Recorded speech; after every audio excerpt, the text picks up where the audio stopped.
Hello दोस्तों, welcome in the tutorial classes. आज हम 11th फिजिक्स का जो पहला यूनिट है, यूनिट्स एंड मेजरमेंट्स, उसके कुछ कंटेंट लेंगे। इससे पहले हम इसमें देख चुके हैं what are the base units, what are the derive units, what are the physical quantity. ये अपन डिफरेंट क्वांटिटीज अपन देख चुके हैं। आज हम पढ़ेंगे units and system of units. किसी भी फिजिकल क्वांटिटी को नापने के लिए हमको यूनिट की आवश्यकता पड़ती है। तो what are the unit and what are the system of unit, उनसे फिर कुछ यूनिट होती है इंडिविजुअली, उनसे सिस्टम ऑफ यूनिट बनती है। So let we start this lesson today.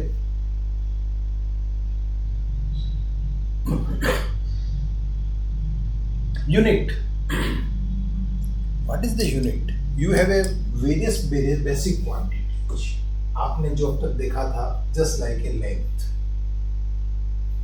Length you have called a base quantity और fundamental quantity. तो आपको लंबाई नापनी है तो आपको यूनिट चाहिए, और यूनिट आपको डिफाइन करनी पड़ती है। किसी चीज को मानना पड़ता है कि ये इतनी बड़ी है, उसके सापेक्ष में, उसके रेस्पेक्ट में रेस्ट ऑफ लेंथ को अपन को नापना पड़ता है। So what is the unit? A unit is defined value of measurement for a physical quantity. A unit is a standard defined. ये क्या है देखिए, ए स्टैंडर्ड डिफाइंड। ये क्या कहता है? A standard defined value of measurement of a physical quantity. आप किसी भौतिक राशि के मापन के लिए नियत किए गए मान को मात्रक कहते हैं। एक मान को अपन यूनिट मान लेते हैं। जस्ट लाइक आगे अपन देखेंगे लेंथ का, अपन अगर मीटर अपन यूनिट लेते हैं तो मीटर को कैसे डिफाइन करते हैं। इसको मीटर को डिफाइन कर दिया कि इतनी लंबाई को अपन 1 मीटर कहेंगे, इतने वजन को अपन 1 किलोग्राम कहेंगे, इतने टाइम ड्यूरेशन को अपन 1 सेकेंड कहेंगे, इतने टाइम ड्यूरेशन को अपन 1 आवर कहेंगे। तो यूनिट अपन ने डिफाइन कर दिया, and with respect to these standard units we can measure the rest of the similar quantity. जो इसके साथ समान क्वांटिटी है उनकी इन यूनिट्स में मान सकते हैं। So therefore the unit is a standard defined value for the measurement of physical quantity. Now what is the next? Next is the unit. अब यूनिट कितने तरह की होती है ये भी देख लीजिए। यूनिट होती है basic unit and drive unit, मूल मात्रक और व्युत्पन्न मात्रक। 2 तरह के अपन यूनिट को अपन डिवाइड करते हैं। एक तो बेसिक यूनिट्स और मूल मात्रक, एंड डिफाइन डिराइव्ड यूनिट और व्युत्पन्न। Basic unit, they perfectly are independent. They are the independent. ये मुक्त राशियां होती है, स्वतंत्र राशियां होती है, and they can not be obtained from the other quantities. ये मात्रक या ये यूनिट्स अदर यूनिट्स की हेल्प से प्राप्त नहीं की जा सकती। So they are the independent. ये पूर्ण रूप से स्वतंत्र होगी तथा अन्य मात्रकों की सहायता से इसको प्राप्त नहीं किया जा सकता। फॉर एग्जाम्पल मीटर, ये लेंथ की देखिए, मीटर एक यूनिट होती है। तो मीटर अपने आप में इंडिपेंडेंट क्वांटिटी है। आप मीटर चाहोगे किसी दूसरी यूनिट से आप प्राप्त कर लो तो नहीं कर सकते। Kilogram, this is the unit of mass. Again this is the base unit, because इसको आप कहीं से प्राप्त नहीं कर सकते, आपको मानना ही पड़ेगा। Seconds, this is the unit for the time. So these are the base units. Base units are those units which cannot be obtained with the help of the other units, or they are the perfectly independent. वो किसी पर निर्भर नहीं करती। दूसरे हाथ पे देखिए आप डिराइव्ड यूनिट। डिराइव्ड यूनिट या व्युत्पन्न मात्रक, ये क्या होते हैं?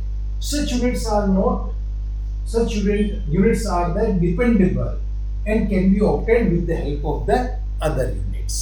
ये dependable होती है other units के। इनको अपन कुछ राशियों के सहायता से प्राप्त कर सकते हैं।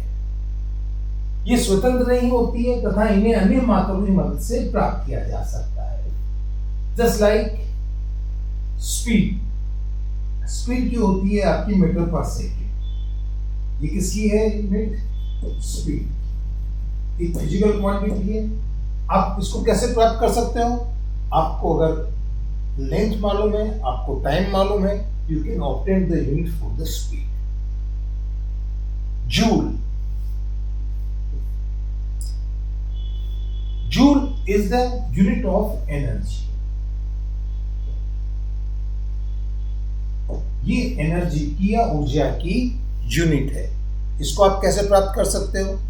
आपको अगर एनर्जी की यूनिट निकालनी है तो एनर्जी क्या होती है? Work done is the F into S. इसकी सेम यूनिट आएगी। फोर्स होता है newton, S is the metre, newton metre.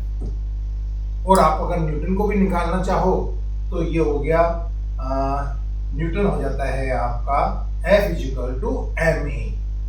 You can write M A. So this is the metre kilogram per second square into metre. So ये आपकी unit आएगी metre square, KG square per second square. तो ये देखिए, अगर आपको distance मालूम है, मास मालूम है और समय मालूम है तो आप उसकी एनर्जी निकाल सकते हो। It means with the help of the length, mass and time, these quantities you can obtain the unit joule. जो एनर्जी की यूनिट है जूल, वो आपका तो जूल मात्रक हुआ, यूनिट हुआ। Joule is the unit of energy. And इसको किससे प्राप्त कर सकते हो? आप लेंथ, मास, टाइम की सहायता से, इनकी यूनिटों की सहायता से आप इसको प्राप्त कर सकते हो। Dyne. Dyne is again a unit of a force. And force is the nothing but force is the F is equal to M A, KG metre per second square. आपको अगर लेंथ मालूम है, मास मालूम है और टाइम मालूम है, इनकी यूनिट मालूम है, तो you can obtain the unit dyne. आप डाइन प्राप्त कर सकते हैं। तो यहां से देखिए what is the again a unit of power, work done per unit second. So इन यूनिट को, जूल को, डाइन को, वाट को, स्पीड की यूनिट को आप देखो किनकी सहायता से प्राप्त कर पा रहे हो? मीटर, किलोग्राम और सेकेंड, इन यूनिटों की सहायता से प्राप्त कर जा रहे हो। तो ये यूनिटें आप इनकी सहायता से प्राप्त कर रहे हो, जबकि ये इंडिपेंडेंट है। So units are the two types, one is the base और मूल मात्रक, and they are the independent. They cannot be obtained from the other with the help of the other units. While the derived units, they are the not independent. They can be obtained with the help of the base units. इनको base unit की सहायता से प्राप्त किया जा सकता है। Next one, system of unit। ये यूनिट हो गई आपकी मूल मात्रक या व्युत्पन्न मात्रक, ये मात्रक हो गए। अब एक मात्रक से तो काम चलता नहीं है, तो क्या करते हैं अपन डिफरेंट मेजरमेंट करने के लिए इनको ग्रुप्स में क्लब करते हैं, और इनको ग्रुप में क्लब करना ही क्या कहलाता है? System of unit. A system of unit of measurement is also known as the system of unit और system of measurement is collection of basic unit, is a collection of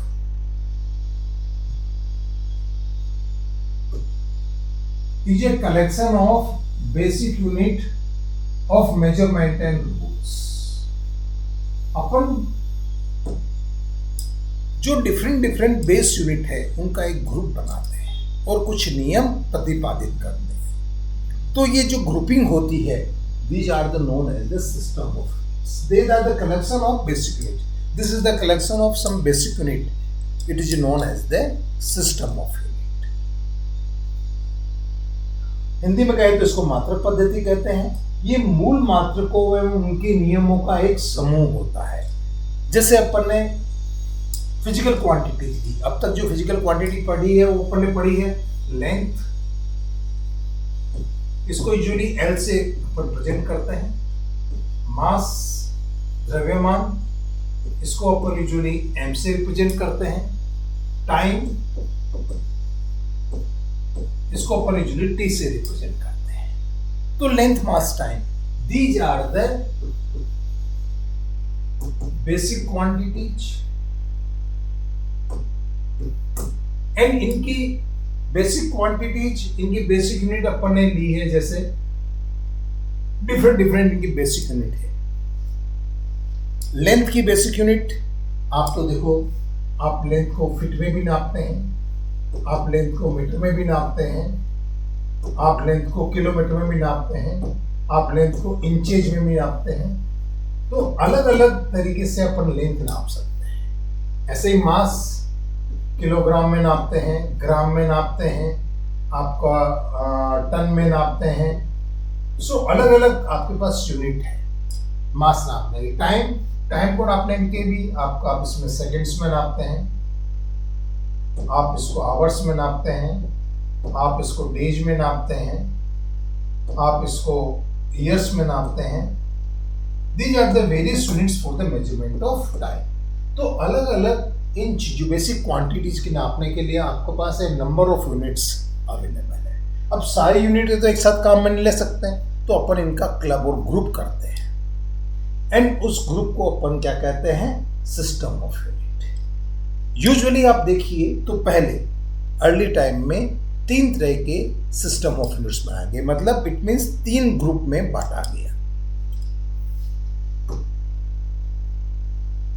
3 system कौन से थे जो कि पहले प्रचलित थे, अभी थोड़ा इनमें मॉडिफाई हो गया है, अभी अपन ऐसा सिस्टम यूज करते हैं। तो old system of units are the CGS, FPS and MKS.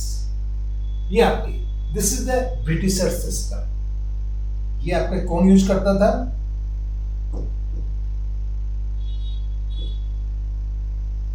ये ब्रिटिश सिस्टम ऑफ यूनिट कहलाता है।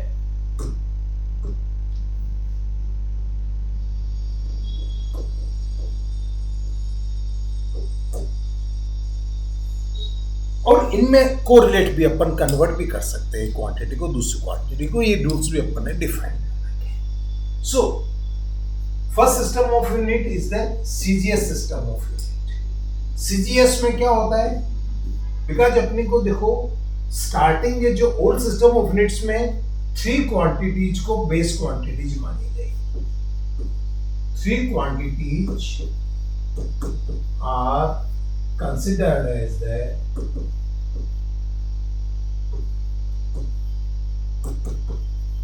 base quantity।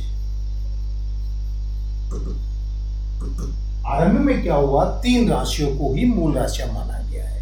बाकी ये माना गया कि बाकी जितने भी मेजरमेंट है इन 3 राशियों के आधार पे कर लेंगे। ये कौन कौन सी थी, लेंथ, मास एंड टाइम। लंबाई, द्रव्यमान एवं समय, ये 3 राशियां को अपन ने माना कि ये 3 राशियां अगर अपने पास है तो अपन दुनिया की हर चीज नाप सकते हैं।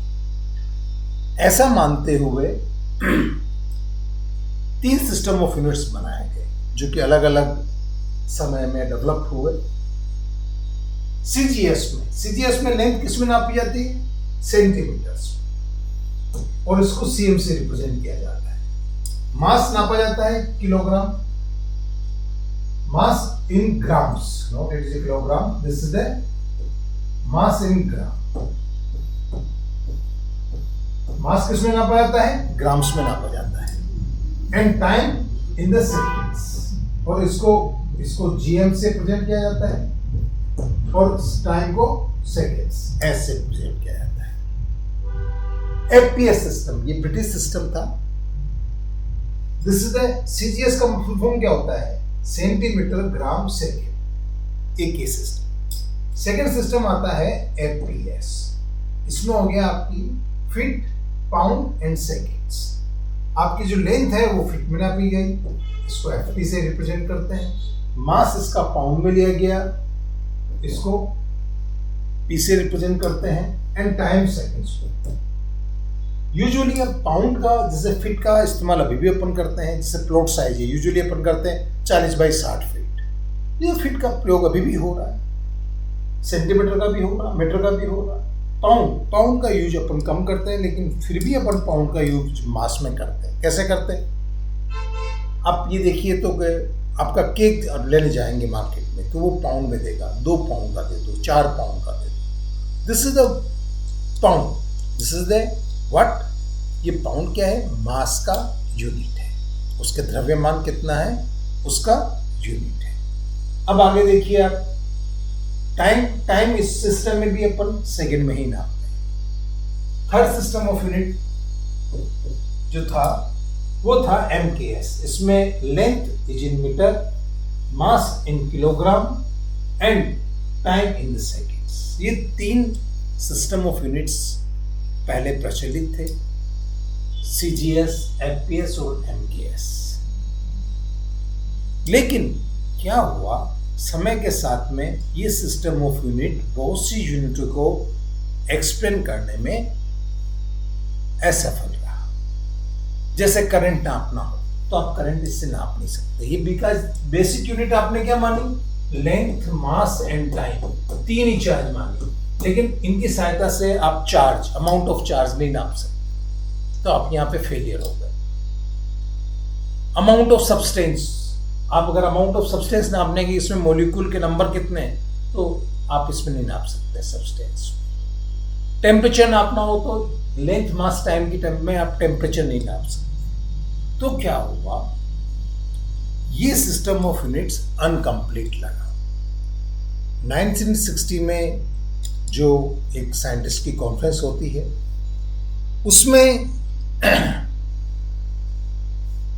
ये डिफाइन किया गया, ये डिसाइड किया गया कि ये सिस्टम ऑफ यूनिट्स अनसफिशिएंट है। ये सिस्टम ऑफ यूनिट्स अनसफिशिएंट है।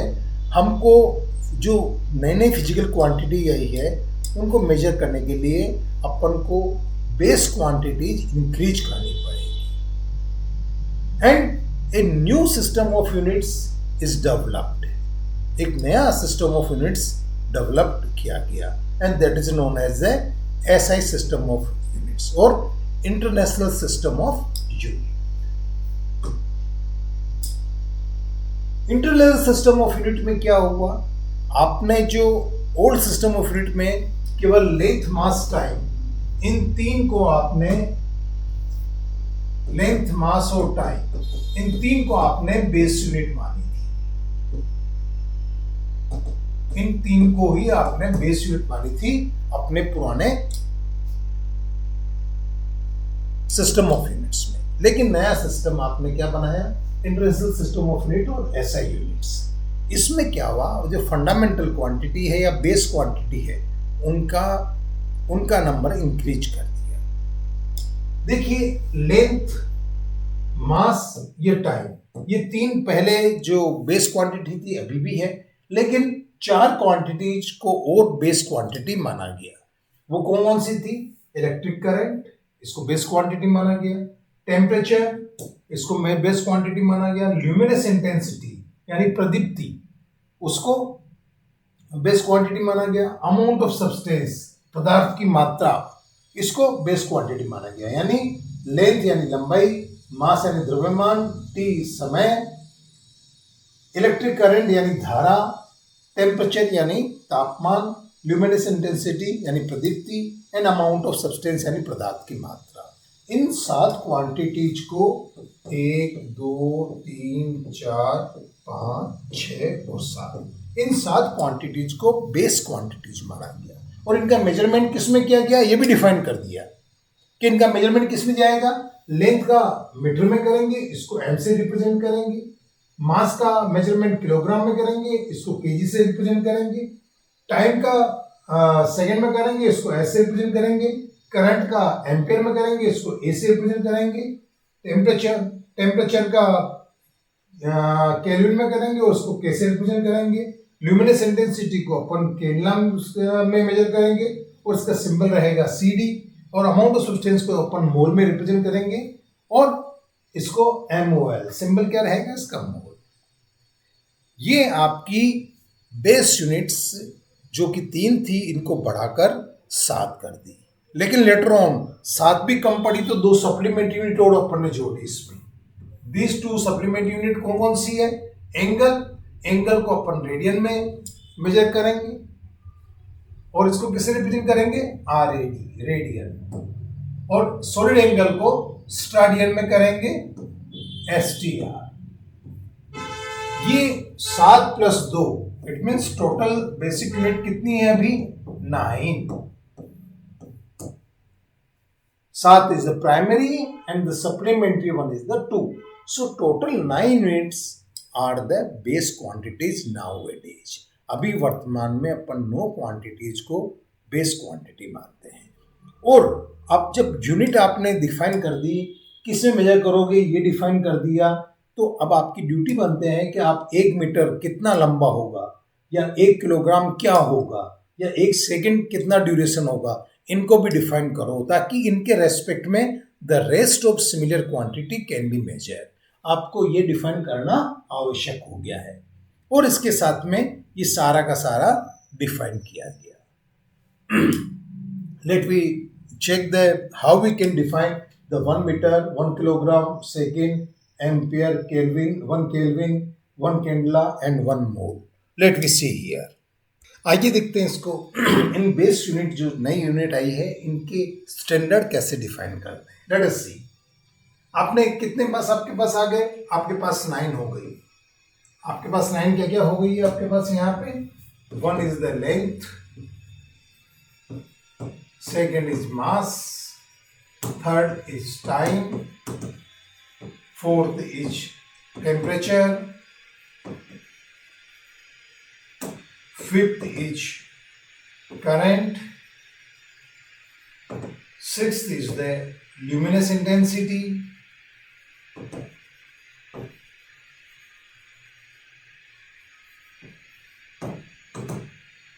seventh is the amount of substance,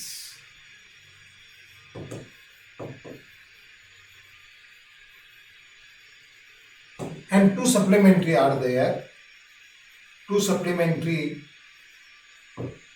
one is the angle and second is the solid angle.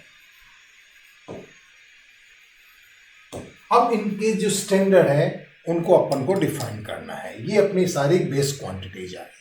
Now length को अपन ने किस में मेजर कर रहे हैं, मीटर में। And what is the metre. अब 1 मीटर को डिफाइन करना आवश्यक हो गया।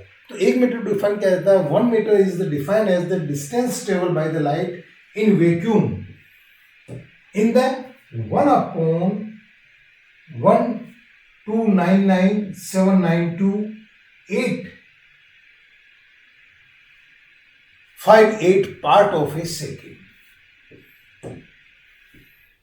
ये 1 सेकेंड के इतने भाग में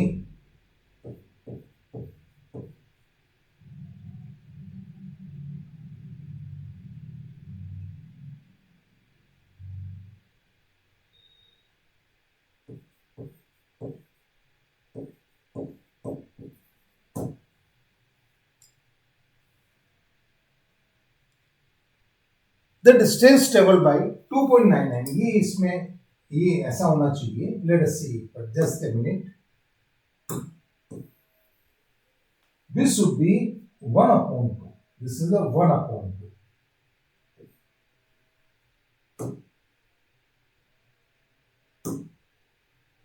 this is the 1/2, it means this is the 1/299,792,458 second. 1 second के इतने से भाग में जितनी लाइट ट्रेवल करती है वह दूरी 1 मीटर कहलाती है। सो 1 मीटर आपने डिफाइन कर लिया। अब इस मीटर के आधार से आपने मीटर बना लिया।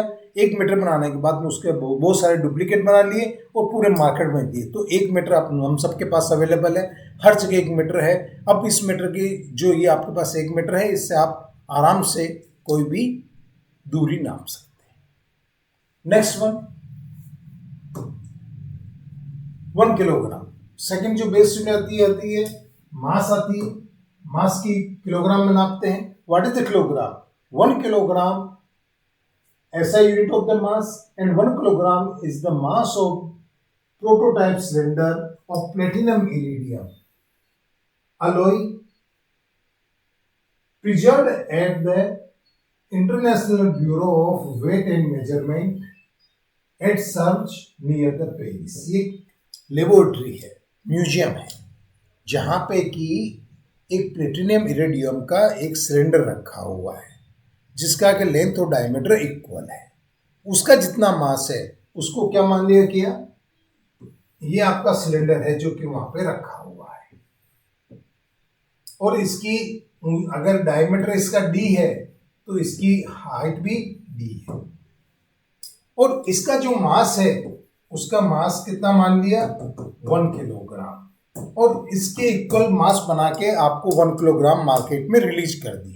सबके पास हमने फोटोकॉपी ले ली इसकी या फोटो डुप्लीकेट ले लिया और 1 किलोग्राम को अपन आज मास के मेजरमेंट के लिए यूज कर रहे हैं. तो दुनिया भर में 1 किलोग्राम इज कॉमन. एंड इसका जो सिंबॉलिक या स्टैंडर्ड कहाँ रखा हुआ है, स्टैंडर्ड रखा हुआ है लेबोरेटरी में at Sevres near the Paris, वहाँ रखा हुआ है.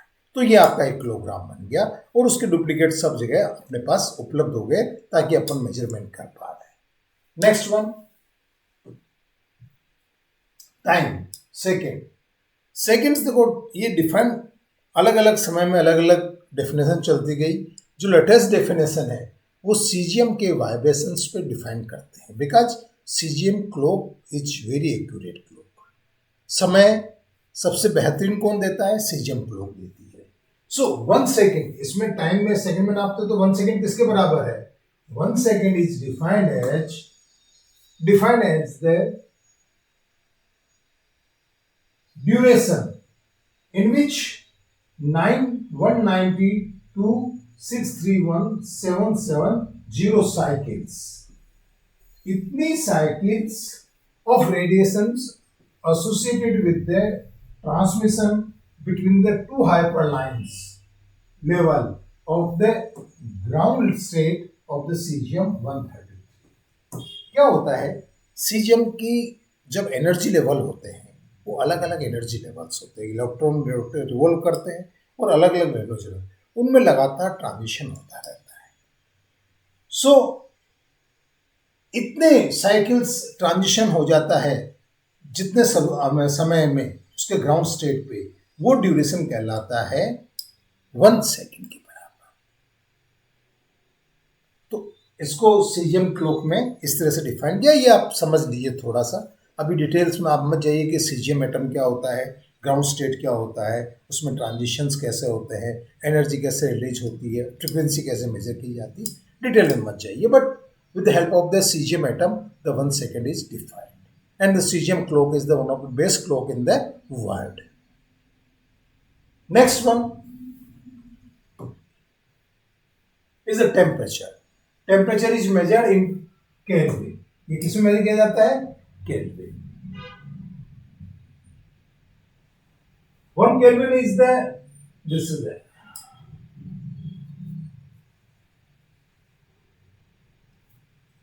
1 Kelvin is defined as the 1 upon 273.16 part of triple point of water.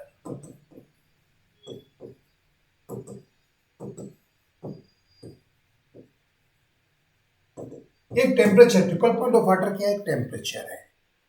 उस टेम्परेचर का 1/273.16 पार्ट को अपन, उसके इतने भाग को अपन 1 केल्विन से डिफाइन करते हैं.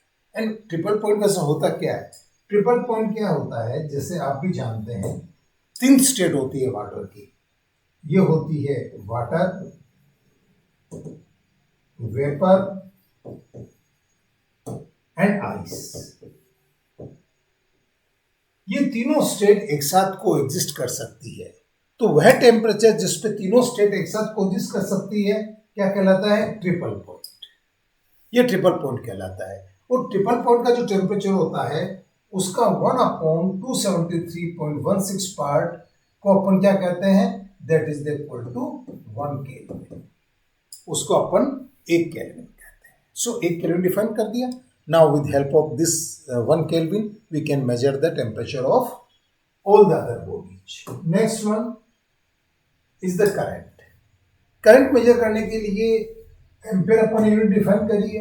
एम्पेयर क्या करते हैं, दो कंडक्टर है जिसमें कि अमाउंट ऑफ करंट आई बह रहा है और ये एक दूसरे से 1 मीटर दूरी पर रखे हुए हैं। तो क्या होता है, due to the electromagnetic effect ये एक दूसरे पर फोर्स डालते हैं। तो इसकी टर्मिनोलॉजी में अपन इसकी 1 एम्पियर करंट डिफाइन करते हैं। 1 ampere current is the equal to the amount of current when pass through the 2 parallelly placed conductor. ये इनफाइनाइट लॉन्ग है, इनफाइनाइट लॉन्ग, 1 मीटर की दूरी पे 2 पैरेलली इनफाइनाइट लॉन्ग कंडक्टर पड़े हैं। If they exert the force on each other by 2 into 10 to power -7 Newton पर metre, ये एक दूसरे पे इतना फोर्स डालें तो the amount of current which is flowing through the conductor is known as the 1 ampere। ये मोटा मोटा समझ लीजिए आप इसको। 1 एम्पियर को अपन ने ऐसे डिफाइन किया। Next one luminescent intensity. ये इसको एक ब्लैक बॉडी होती है जो कि लगातार रेडिएशंस निकालती है, उसके टर्म में अपन इसको डिफाइन करते हैं।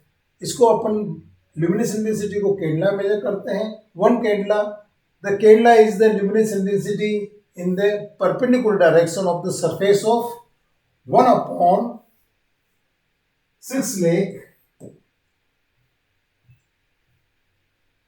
लाख 1/6 लाख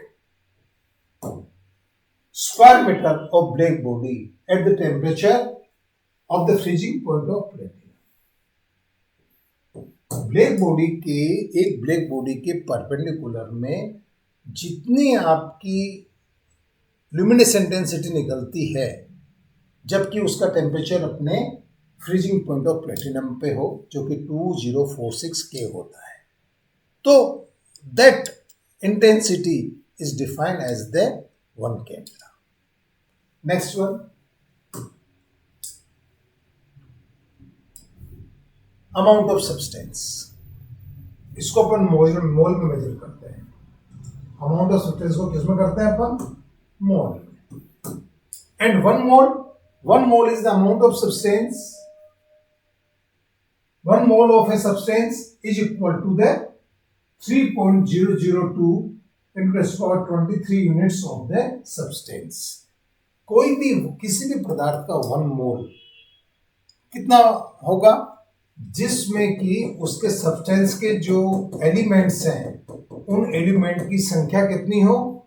6.022 into 23। इतने नंबर के जो पार्टिकल होते हैं, जो बेसिक पार्टिकल, एलिमेंट्री पार्टिकल उसके, उस पदार्थ के, अगर इनका जो वजन होता है उस एलिमेंट्री पार्टिकल के, वो आपके किसके बराबर होता है? 1 मोल के बराबर होता है। सो दिस इज द 1 मोल। ये अमाउंट ऑफ सब्सटेंस, ये अमाउंट ऑफ सब्सटेंस ये किस लिए यूज होता है? मास को नंबर में, नंबर को मास में डिफाइन करने के भी काम आता है। आगे पढ़ोगे, केमिस्ट्री में पढ़ोगे इसके बारे में। इसके अलावा 7 यूनिट ये हो गई। इसके अलावा अपन ने 2 सप्लीमेंट यूनिट लिए, उनको देख लीजिए। सप्लीमेंट यूनिट क्या है? 1 is the angle, radian, second is the steradian, solid angle. So radian पहली यूनिट सप्लीमेंट यूनिट होती है एंगल। एंगल ये आपका एंगल। अब आप एंगल कैसे डिफाइन करोगे? 1 radian. 1 radian is the angle subtended by an arc equal to its radius. जो परिधि है उसकी, ये आपका अगर इसकी r रेडियस है तो 1 रेडियन किसके बराबर होगा? कि अगर A से परिधि भी सर्क्यूमफ्रेंस तक जाओ और this is the also equal to r।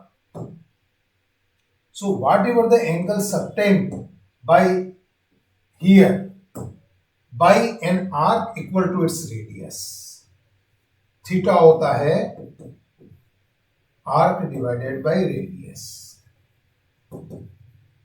Arc भी आपके पास क्या है, आर है, ये भी आर है, it means this is equal to 1 radian.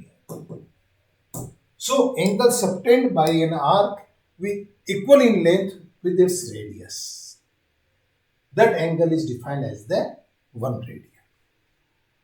Next one, Stadian. Stadian for the solid angle. solid angle ऐसा होता है आपका, जो सरफेस के बीच में एंगल होता है उसको अपन solid angle कहते हैं. जैसे आपका ये है, तो ये सरफेस पे जो एंगल बना है this is defined as the solid angle D omega. ये आपका सॉलिड एंगल कहलाता है. कोन, आइसक्रीम का कोन देखिए, वो सॉलिड एंगल है. नीचे जो उसका रहता है नीचे, वो आपका ये सॉलिड एंगल है. This is the solid angle because this is the surface between the curve. So solid angle upon surface between the curve upon solid angle से नापते हैं. एंड इसको किसे मेजर करते हैं, स्टाडियन. और स्टाडियन क्या होता है, one steradian is the solid angle subtended by an area equal to square of the distance of the centre. आपका अगर ये एरिया यहाँ पे सरफेस का बी ए है और इसकी डिस्टेंस है आपकी R. So this solid angle is defined as the BA area divided by R square. If BA equal to R square, then D omega equal to 1 stadian. So it means solid angle is the angle subtended by an area equal to square of its distance. मतलब उसके area जो कि square of radius के बराबर हो के द्वारा centre पे जितना एंगल डाला जाएगा वो 1 स्टाडियन कहलाएगा. So these are the different system of units, different units and their standard definition of different units. ये आपके पास हो गई है अलग अलग जितनी भी यूनिट्स ली आपने बेस यूनिट्स है उनके स्टैंडर्ड डिफाइन कर दिए. अब स्टैंडर्ड डिफाइन कर दिए तो with respect to this standard you can measure the rest of the similar measurement with the help of these unit.